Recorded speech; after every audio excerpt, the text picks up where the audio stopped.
말씀은 구약성경 다니엘 6장 10절에서 17절까지 말씀입니다. 10절입니다. 다니엘이 조서에 왕의 도장이 찍힌 것을 알고도 자기 집에 돌아가서는 윗방에 올라가 예루살렘으로 향한 창문을 열고 전에 하던 대로 하루 3번씩 무릎을 꿇고 기도하며 그의 하나님께 감사하였더라. 그 무리들이 모여서 다니엘이 자기 하나님 앞에 기도하며 간구하는 것을 발견하고 이에 그들이 나아가서 왕의 금령에 관하여 왕께 아뢰되 왕이여, 왕이 이미 금령에 왕의 도장을 찍어서 이제부터 30일 동안에는 누구든지 왕 외의 어떤 신에게나 사람에게 구하면 사자굴에 던져 넣기로 하지 아니하였나이까 하니 왕이 대답하여 이르되 이 일이 확실하니 메대와 바사에 고치지 못하는 규례니라 하는지라. 그들이 왕 앞에서 말하며 이르되 왕이여, 사로잡혀온 유다 자손 중에 다니엘이 왕과 왕의 도장이 찍힌 금령을 존중하지 아니하고 하루 3번씩 기도하나이다 하니 왕이 이 말을 듣고 그로 말미암아 심히 근심하여 다니엘을 구원하려고 마음을 쓰며 그를 건져내려고 힘을 다하다가 해가 질 때에 이르렀더라. 그 무리들이 또 모여 왕에게로 나와서 왕께 말하되 왕이여, 메대와 바사의 규례를 아시거니와 왕께서 세우신 금령과 법도는 고치지 못할 것이니이다 하니 이에 왕이 명령하며 다니엘을 끌어다가 사자굴에 던져 넣는지라. 왕이 다니엘에게 이르되 네가 항상 섬기는 너희 하나님이 너를 구원하시리라 하니라. 같이 읽습니다. 이에 돌을 굴려다가 굴 어귀를 막음에 왕이 그의 도장과 귀족들의 도장으로 봉하였으니 이는 다니엘에 대한 조치를 고치지 못하게 하려 함이었더라. 아멘. 한 주간 동안도 여러분에게는 똑같은 일상이 펼쳐졌을 수도 있고 나름 어떤 마음으로나 삶으로나 육신으로나 또 여러 가지 일로 힘들었던 분도 있을 것입니다. 그러나 하나님은 여러분을 사랑하십니다.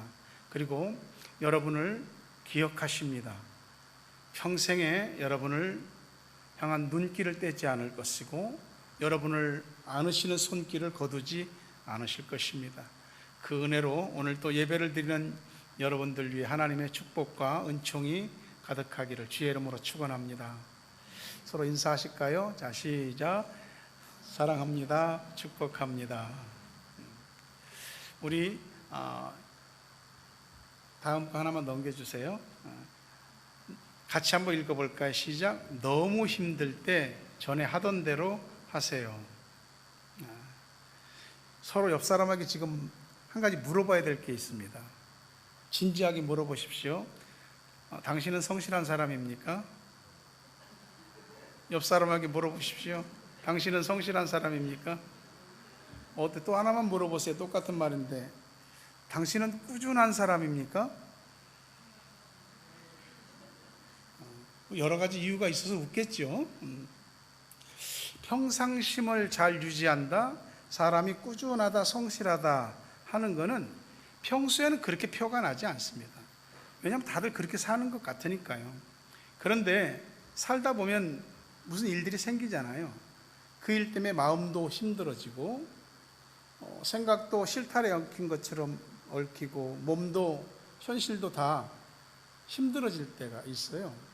그렇게 되면은 이게 현실이라고 하는 게 우리들 탁 밀어서 코너로 밀어놓으면 그 다음부터 다급함에 쫓기게 되고요, 생각도 좁아지고 보는 것도 좁아지고 그러면서 우리가 평소에 가졌던 평상심이나 꾸준함이나 성실함 잘 못합니다.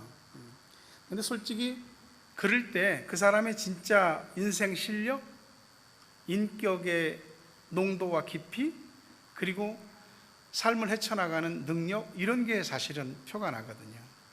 신앙생활도 다르지 않습니다. 우리 평상시 신앙생활을 잘 하다가 우리가 또 어려운 일이 있지 않겠습니까? 그러면은 잘 하던 경건 생활들이 자기가 원하는 것이 아니에요. 그럼에도 불구하고 이게 흐트러지거나 자꾸 흐려지거나 그럴 수가 있습니다. 우리가 믿음이 있지만 우리의 믿음의 의식이라고 하는 것은 때때로 참 연약하기가 그지 없습니다. 인생살이나 신앙살이나 다 형통하고 좋은 일만 있으면 좋지만 우리가 그렇지 않다는 거 잘 알잖아요. 설교를 잘 듣고 예배를 잘 마치고 예배당의 문을 벗어서 우리 삶의 터전으로 돌아갑니다. 진짜 신앙은요, 거기서부터 시작되는 겁니다. 교회에서 우리가 예배를 드리고 또 말씀을 듣고 했던 모든 것들은 사실 훈련과 같은 것이고, 현실로 가면 총알이 빗발치는 현장이 되게 됩니다. 가정에서도 있을 수 있고요, 또 여러분 환경으로도, 또 여러 사람 일로도, 또 자신의 어떤 풀리지 않는 갈등과 여러 가지 힘든 어려움으로 우리가 곤고해질 수가 있습니다. 사실 전쟁터죠. 근데 여러분 솔직히 얘기해서 우리가 교회에서 예배드리고 돌아갔으면 됐지, 현실에서 누가 전쟁터라는 생각으로 살고 싶은 사람이 누가 있겠어요? 교회면 족하죠. 예배 시간으로 끝나면 되는 거예요.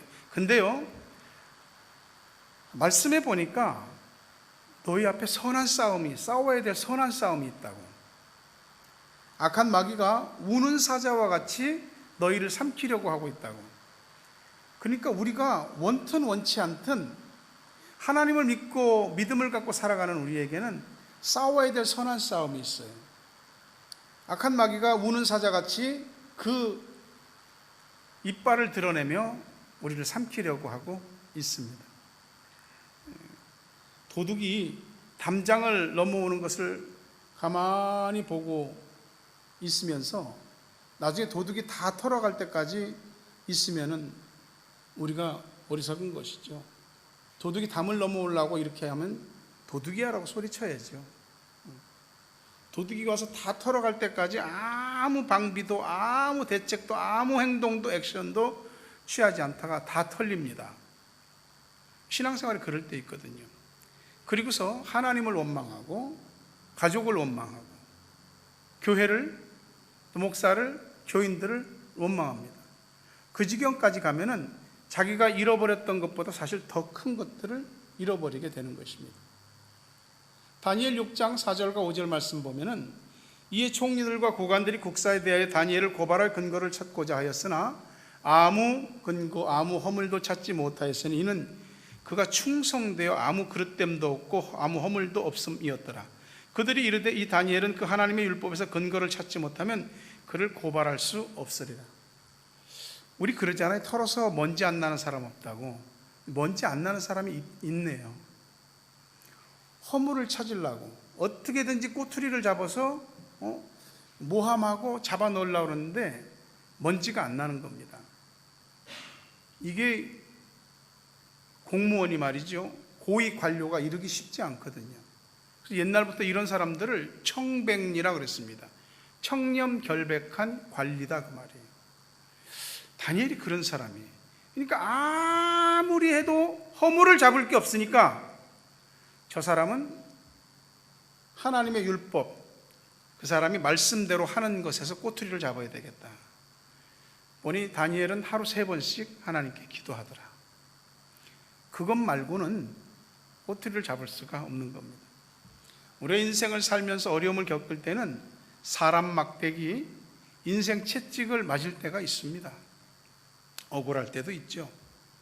하지만 우리가 하나님 앞에서 우리의 믿음을 똑바로 하고 신앙생활을 바르게 하려다가 그게 흠이 되고 누군가에게 책 잡힌다면은 그거는 진짜 고난이죠. 진짜 고난이죠. 그런 고난이라면 두려워할 필요가 없습니다. 왜냐하면 그 사람에겐 하나님이 역사하시기 때문입니다. 고난은 누구한테나 있죠. 고난 그 자체보다 중요한 것은 이게 내가 왜 당하는 고난이냐 하는 것이 중요한 것입니다. 누가 보더라도 내가 잘못했거나 내 죄악 때문에 내가 겪는 힘듦과 어려움, 고난이라면은 우리는 좀 곤란하죠. 그렇게 되면은 살면서 어떻게 우리가 항상 좋고 평탄할 수만 있겠습니까? 우리의 마음과 감정과 우리의 기분과 삶, 상황, 모든 주변의 사람들 다 사실 움직이고 있잖아요. 나도 그렇고요. 그러다 보니까 그 부딪히면서 우리가 힘들어질 수 있어요. 나 지금 너무 힘들거든. 나 지금 마음이 틀어졌어. 누가 나 이렇게 힘들게 했는데 한번 나 건드리면 어떻게 되는지 내가 한번 보여줄게. 만약 이런 마음으로 우리가 우리 현실 속에서 고립되거나 스스로 어려움을 겪는다면 그건 고난이 아닙니다. 하나님에 대한 의식 때문에, 하나님을 믿는 믿음 때문에, 하나님을 바르게 믿기 위한 신앙생활 때문에 책 잡히고, 그것 때문에 사람들 입도마에 오르고, 그것 때문에 사람들의 손가락질을 받고, 그것 때문에 혹시 손해를 보거나 억울하거나 힘든 일을 당하면 그게 고난이죠. 만약에 우리에게 고난이 있다면 그런 고난이 되기를 간절히 바랍니다. 그뿐이겠습니까? 고난을 대처하는 방법이 중요합니다. 보통 우리가 어려움을 겪을 때 보면은 눈에는 눈, 이에는 이 그럽니다. 그게 일반적인 방법입니다. 근데 하나님의 백성들이 놀랍게도 그런 방법을 많이 씁니다. 하나님을 온전히 의지하는 걸 잘 안 하더라고요. 고난을 주는 어떤 사람을 상대하면 자연히 세상 방법이 나올 수밖에 없습니다. 너 그렇게 해? 난 바보야? 난 생각 없는 줄 알아? 나도 너 똑같이 할 거야. 내가 대로 받고 말로 갚아줄 거야. 우리도 다르지 않습니다. 살기 위해서는, 손해를 보지 않기 위해서는 나도 반격해야 되니까. 근데 여러분 잘 들으십시오. 그런 상황이 될 때 내가 해야 할 일은 지금까지 하나님 앞에서 옳다고 믿고 생각했던 것들을 계속하는 겁니다. 본문 다니엘 6장 10절 보면, 다니엘이 조서의 왕의 도장이 찍힌 것을 알고도 자기 집에 돌아가서는 윗방에 올라가 예루살렘으로 향한 창문을 열고 전에 하던 대로 하루 3번씩 무릎을 꿇고 기도하며 그 하나님께 감사했더라. 다니엘도 공무원 생활 오래 했거든요. 총리라는 고위 관료로서 살아봤어요. 정치판이 어떻게 돌아가는지 안다고요. 지금 상황이 나 죽이려고 하는 건지 안다고요. 나 하나 잡아 죽이려고 지금 이런 말도 안 되는 법도 만들고 했다는 거 다 안다고요. 그럼에도 불구하고 성경 말씀에 보니까 just as he had done before, 전에 하던 대로, 그냥 단지 전에 하던 대로 살면서 힘들고 혼란스럽거들랑 하나님을 의식하며 믿음으로 살던 전에 하던 대로 하세요. 한결같음에 대해서 하나님을 따를 자가 없습니다. 하나님은 언제나 변함이 없으시고 우리에 대한 사랑과 자비가 변함이 없으십니다. 우리가 허물을 용서하면 언제든지 또 고백하면 언제든지 또 용서해 주시고 우리에 대한 눈길과 손길을 떼지 않으셔요. 사람도 이 한결같은 그런 사람들인데 그게 하나님에게서 온 성품이죠. 근데 우리가 살다 보면은 우리 삶이 한결같은가요? 내 삶이 한결같지 않고요, 나뿐만이 아니고 내 주변의 삶이 요동을 칠 때 한결같지 않으니까 나도 사람을 따라 춤추게 되고 환경을 따라 춤추게 되고 내 감정과 내 생각을 따라서 춤추게 됩니다. 그렇게 연약한 존재예요. 그때에 전에 하던 대로 하셔야 됩니다.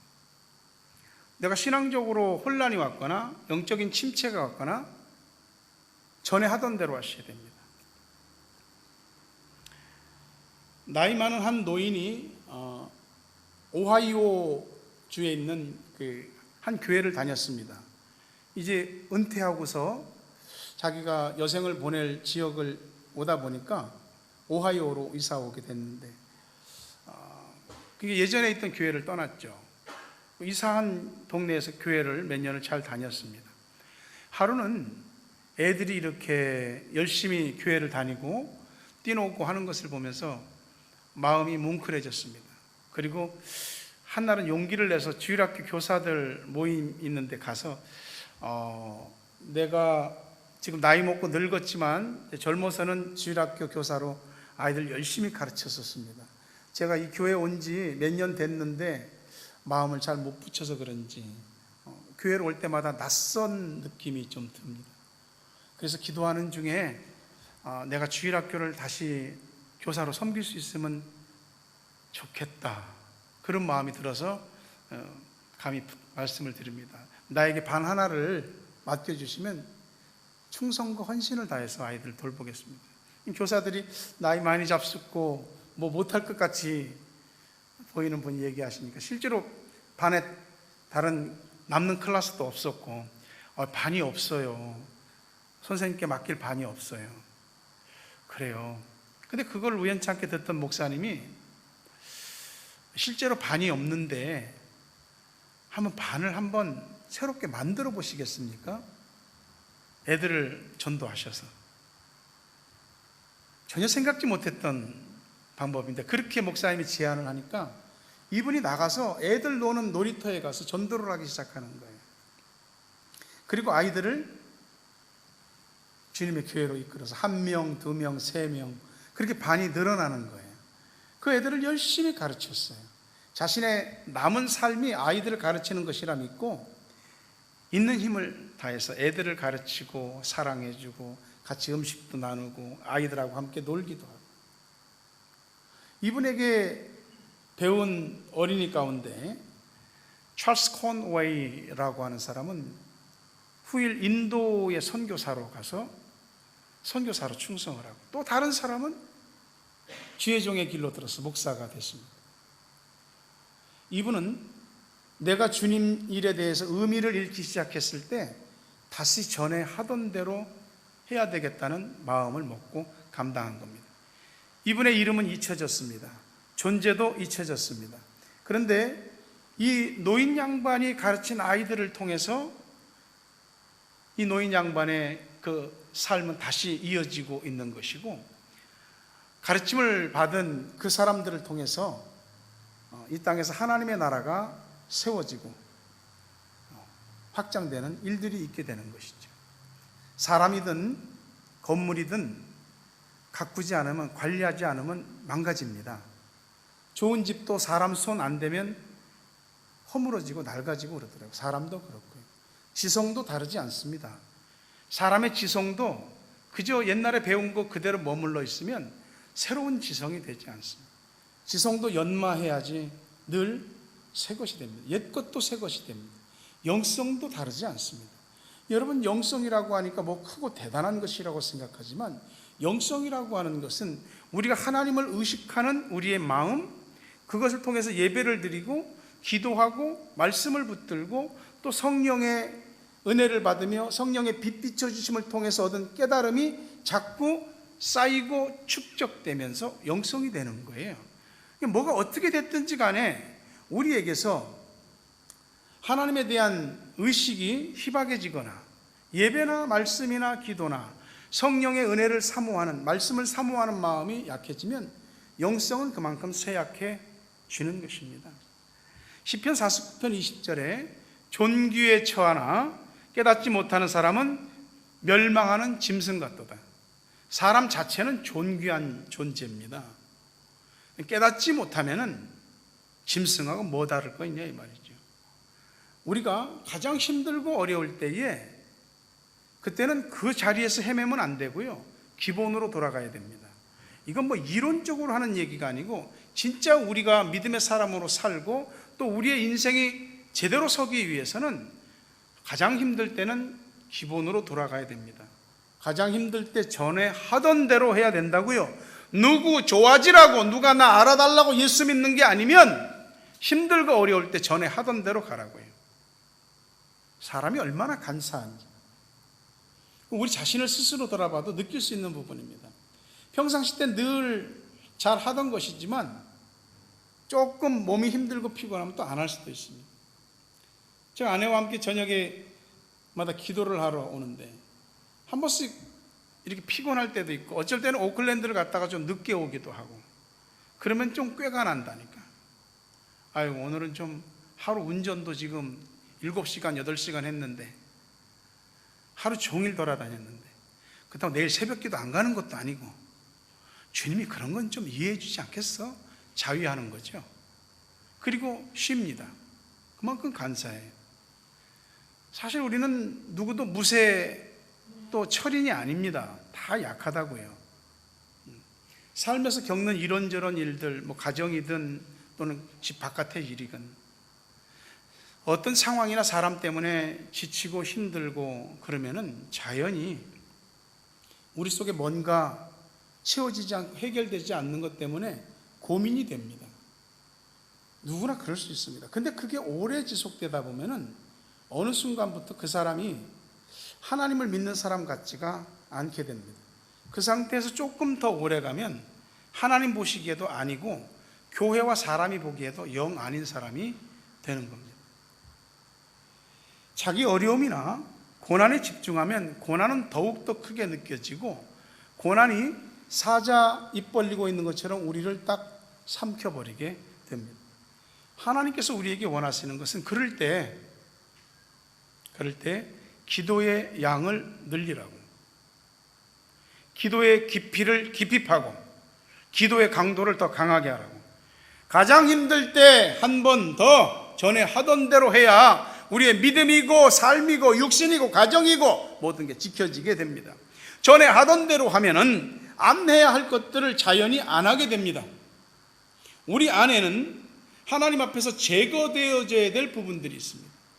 그것들을 하나씩 빼내는 작업, 싸움이 성화, 거룩해지는 싸움입니다. 이 성화의 싸움을 우리가 하고 있는 것이 분명하다면은 하나님은 우리 편입니다. 인생의 모든 일이 다 그렇지만 영적인 싸움도 한 판으로 끝나지 않습니다.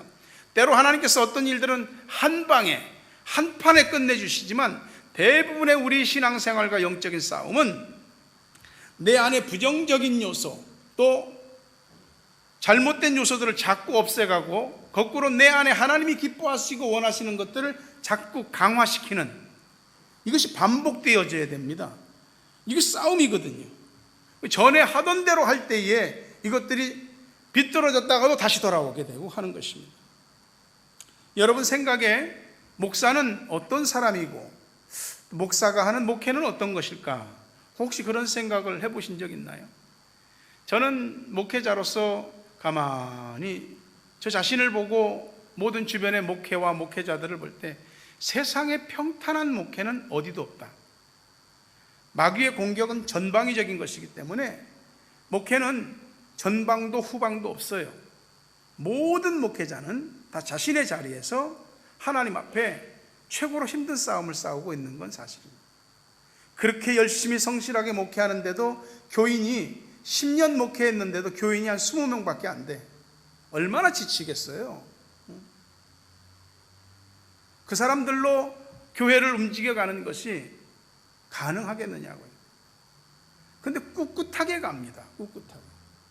제가 주님의 교회를 섬기는 목회자로서 저도 목회를 할 때 보면 평상심, 꾸준함, 성실함, 그것이 저는 목회에서 가장 중요한 부분이라고 생각합니다. 꿈을 가지고 뜻을 세우고 뭔가를 목표를 향해서 막 달려가잖아요. 그거 왜 잘못된 것이겠어요? 근데 뜻도 안 이루어질, 뜻대로 안 되기도 하고요. 꿈도 이루어지지 않을 수도 있습니다. 어려움이 있을 수 있다고요. 우리 교회도 목사인 저도 거의 붕괴 수준에 이를 정도의 어려움도 겪었다고요. 그때에 제 마음에 하나님께서 주신 것은 하던 대로 해라. 예배를 멈추지 않았습니다. 기도를 멈추지 않았습니다. 설교를 멈추지 않았어요. 성경 공부를 멈추지 않았어요. 선교하는 일을, 구제하는 일을 멈추지 않았어요. 그것밖에 할 수 있는 일이 없었으니까요. 교인들이 또 믿고 함께 따라와 준 것이 얼마나 귀하고 고마운 일인지. 그 나머지는 하나님이 선악간에 판단하시고 정리정돈하셨습니다. 우리 인생에서 하루아침에 이루어지는 건 하나도 없잖아요. 제가 주님의 교회를 섬기면서 흔들리지 않고 집중하는 것은 단 한 사람이라도 더 참 예배자가 되게 하고 단 한 명이라도 더 참 기도자가 되게 하고, 단 한 명이라도 더 말씀을 품고 말씀을 깨닫고 말씀대로 행하는 말씀의 사람이 되게 하고, 단 한 사람이라도 하나님을 만나고 하나님의 은혜를 입고 그리고 변화되고 새롭게 되는 것, 그 일을 꾸준히 한다면 하나님께서 심령 부흥, 말씀 부흥, 교회 부흥도 이루어 주실 것이라고 저는 그렇게 믿습니다. 천리길도 한 걸음부터라고 하잖아요. 근데 천리가 너무 멉니다. 그래서 우리는 한 걸음을 떼지 않습니다. 한 걸음을 뗄 때 그 멀게 느껴지던 천리가 눈앞에 오게 됩니다. 저도 그렇고 우리도 그렇고 여러분 모두도 그렇고 자주 실수하는 게 뭐냐면, 내 손에 든 파이가 얼마나 소중하고 귀한 것인지를 잘 모르고 남의 손에 든 파이만 자꾸 귀하고 좋게 본다는 것입니다. 그것 때문에 고민한다면 잘못된 고민에 빠져들고 잘못된 판단과 결정을 하게 될 겁니다. 살아계신 하나님을 믿는다면 전에 하던 대로 하셔야 됩니다. 전에 기도하셨으면 오늘도 기도해야 되는 거 아닙니까? 신앙은 방향이에요. 하나님 그분을 향한 방향으로 가는 것이 진짜 신앙이라고요. 믿음의 사람들이라고 어려움이 왜 없겠어요? 그런데 어려움이 있을 때마다 어려움이나 사람에게 집중하지 않고 하나님께로 향했다고요. 성경에 그 말씀들이 곳곳에 있어요. 다윗이 자신이 사랑하는 아들 압살롬이 반란을 일으켜서, 누구도 아닌 자식이 반란을 일으켜서 도망치게 생겼습니다. 도망치는 그 면전에다 대고 시므이라고 하는 정말 가짜는 것이 다윗을 저주합니다. 그러니 다윗의 장수 하나가 한 칼에 쳐 죽일까요? 다윗이 놔둬라. 하나님이 허락하셨으니까 저 사람이 저런 말을 하지. 놔둬라. 그러면서 오늘 그 저주 때문에 여호와께서 선으로 나에게 갚아주실 것이다. 그렇게 됐습니다. 우리가 사무엘을 낳은 어머니 한나를 압니다. 자식이 없었잖아요. 남편 엘가나는 너무 좋은 남편입니다. 하지만 자식이 없으니 본인나라고 하는 두 번째 아내를 얻습니다. 거기서 본인나가 자식을 낳으니까 한나를 자꾸 들쑤시는 겁니다. 싸우려면 본인나하고 싸워야 되거든요. 그런데 한나가 본인나하고 싸우지 않습니다. 하나님 앞에 가서 성전에 가서 기도합니다. 신앙이 그런 겁니다. 사람 붙들고 환경 붙들고 하는 것이 아니라고요.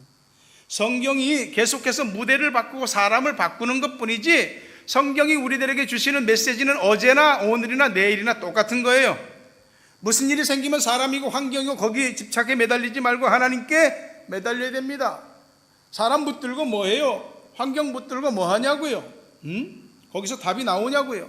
마귀가 그 깔아놓은 판에 그 전략에 말려 들어가서 거기서 그 진흙발에서 지지고 볶고 하나님께 엎드리셔야 됩니다. 하나님께 은혜를 구하고 긍휼을 구하고 능력을 구하셔야 됩니다. 그렇게 전에 하던 대로 하시면 하나님이 여러분을 기억하시고 여러분의 위난에서 건져주실 줄로 믿습니다. 인생의 끝이다 할 때 무덤보다 끝이 어디 있습니까? 무덤에서 뭘 기대할 수 있어요? 그 무덤이 뭘 할 수 있냐고요? 무덤은 끝이잖아요. 그런데 믿는 사람들에겐 무덤이 또는 무덤과 같은 그 환경이 끝이 아니에요. 왜? 하나님이 끝나지 않았는데, 하나님을 끝내지 않으면 우리를 끝낼 수 없는 거예요. 그것이 우리 믿는 자의 담대한 배짱인 것입니다. 다니엘이 앞으로 한 달 동안 왕 외에 어떤 신이나 사람에게 구하고 기도한다면 그 사람은 사자굴 속에 집어넣는다고 하는 이 법령을 잘 알고 있습니다. 근데 다니엘이 법을 어기는 거예요. 그리고 전에 하던 대로 하나님 앞에 3번씩 기도하는 겁니다. 걸려들었다. 다 보고 있었잖아요. 다니엘 한 명만 죽이려고 만든 법인데 얼마나 사람을 시켜서 세세히 살펴보고 정탐하고 있었겠어요.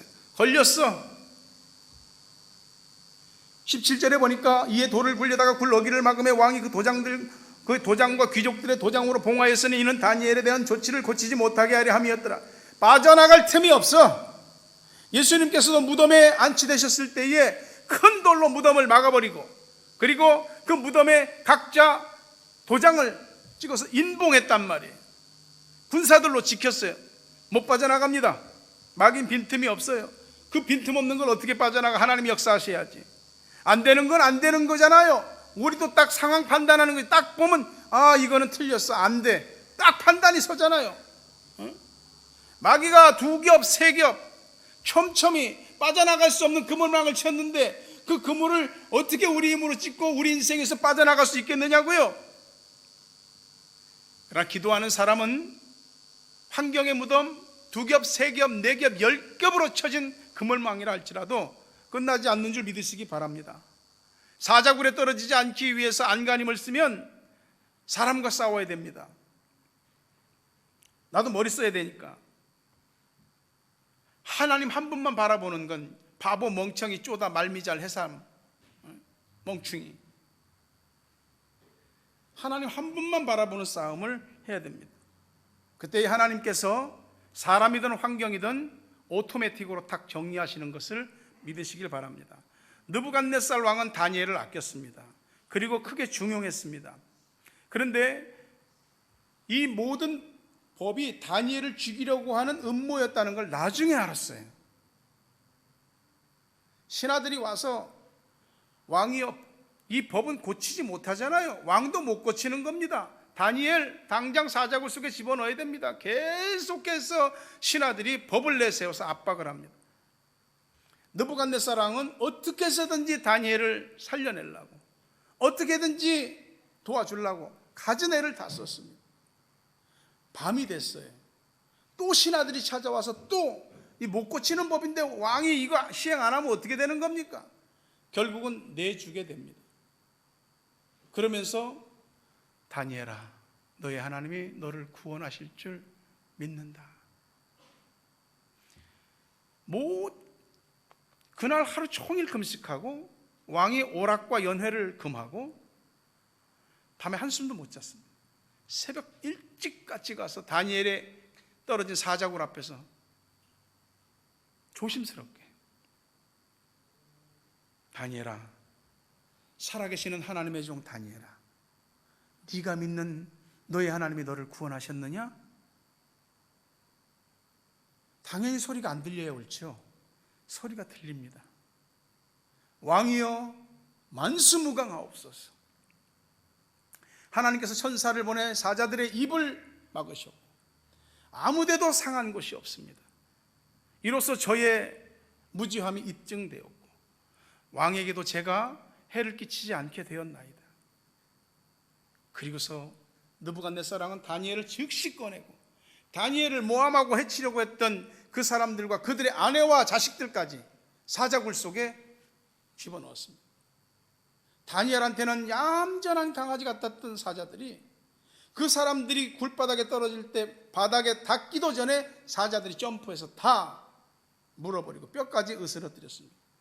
느부갓네살 왕은 이 일로 이렇게 선포합니다. 다니엘 6장 26, 27절 보니까 내 나라 관날 아래에 있는 백 사람들은 다 다니엘의 하나님 앞에서 떨며 두려워할지니 그는 살아계시는 하나님이시여 영원히 변하지 않으실 이시며 그의 나라는 멸망하지 아니할 것이요 그의 권세는 무궁할 것이며 그는 구원도 하시며 건져내기도 하시며 하늘에서든지 땅에서든지 이적과 기사를 행하시는 이로써 다니엘을 구원하여 사자의 입에서 벗어나게 하셨습니다.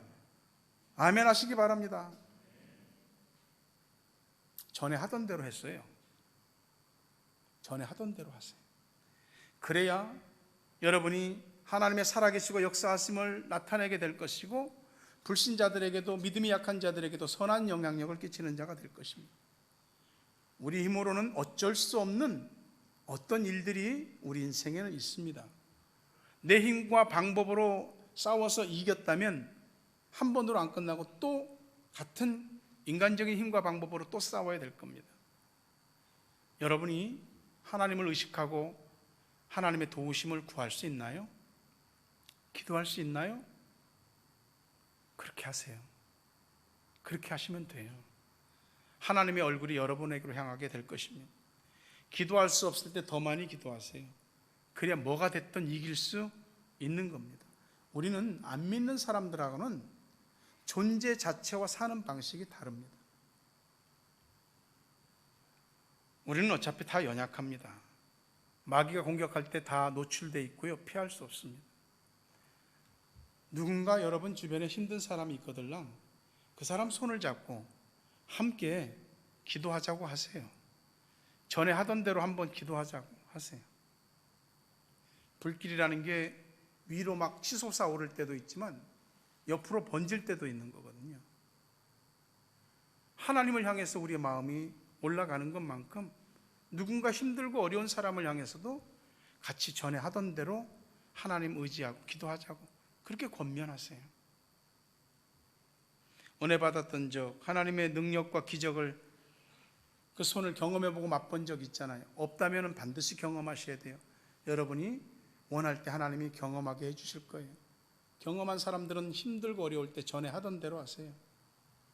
은혜 받음에 대한 그 기억만으로도, 기도를 다시 시작한다는 그것만으로도 우리는 다시 사자굴 같은 곳에서도 안전하며 일어설 수 있습니다. 처음부터 어려운 일이 없었으면 좋지요. 하지만 어려움이 있을 수 있습니다. 처음부터 사자굴 속에 떨어뜨리지 않았으면 좋겠지만 사자굴 속에 떨어질 수 있습니다. 그 속에서 할 수 있는 일이 뭐 있어요? 전에 하던 대로 기도하는 거죠. 나머지는 하나님이 하십니다. 그게 하나님께 맡기는 거예요. 크든 작든 어려움이 올 때 무조건 방향이 하나님께로 향하셔야 됩니다. 그것이 신앙입니다. 말씀을 맺으려 합니다. 하나님의 뜻은 항상 우리가 하나님을 향하는 데 있습니다. 우리가 기도보다 더 나은 특권, 기도보다 더 큰 능력은 없다는 것을 믿을 때 그 기도는 여러분에게 기도의 위력을 발휘하게 될 것입니다. 기도를 믿을 수만 있다면 하나님은 사자굴 속에서 우리와 함께 하시며 그 속에서 우리를 상하게 하지 않고 건져내실 것입니다. 그리고 하나님이 정리하실 거예요. 어떤 어려움과 힘듦으로 마음의 압박과 고통이 있고 속이 타들어간 것 같은 그런 힘듦이 여러분들에게 혹 있다면 하나님을 생각하십시오. 하나님은 여러분을 사랑하세요. 우리가 어떤 처지와 형편에 있든지 우리를 내치지 않으실 거예요. 다시 전에 하던 대로 또 하세요.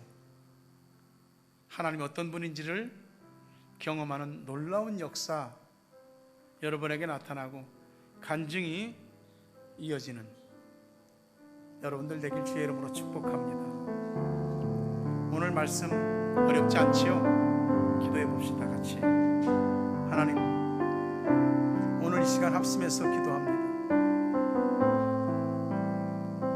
뭐 이렇게 저렇게 할 수 있는 방법은 많이 있지만 하나님 앞에 엎드립니다. 기도합니다. 하나님의 은혜와 긍휼을 원합니다.